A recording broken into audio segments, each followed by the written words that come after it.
Peristiwa lain, saudara, kapal penumpang KM Bunda Maria membawa 142 penumpang kandas di perairan Oba, Kota Tidore, Kepulauan Maluku Utara. Namun kapten kapal berhasil mengevakuasi kapal ke daratan hingga seluruh penumpang selamat.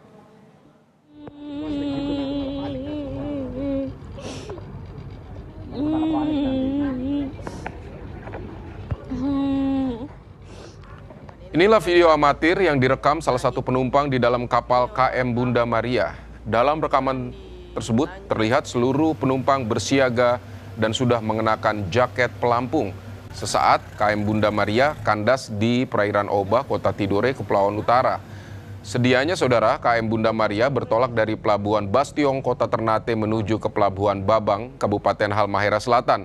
Namun baru 1 jam berlayar, kapal menabrak pesisir pantai Oba hingga kandas. 142 orang dan ABK seluruhnya selamat.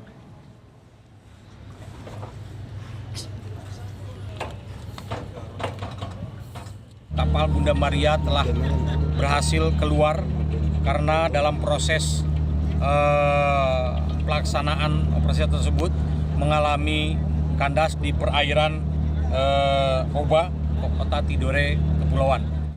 Pada pukul 3:32 KM Bunda Maria berhasil mengevakuasi sendiri, ya, dan kami tim SAR gabungan berhasil mengawal sampai ke titik di Pelabuhan Ahmad Yani dengan seluruh penumpang sejumlah 142 dalam kondisi aman, selamat dan dalam keadaan sehat walafiat.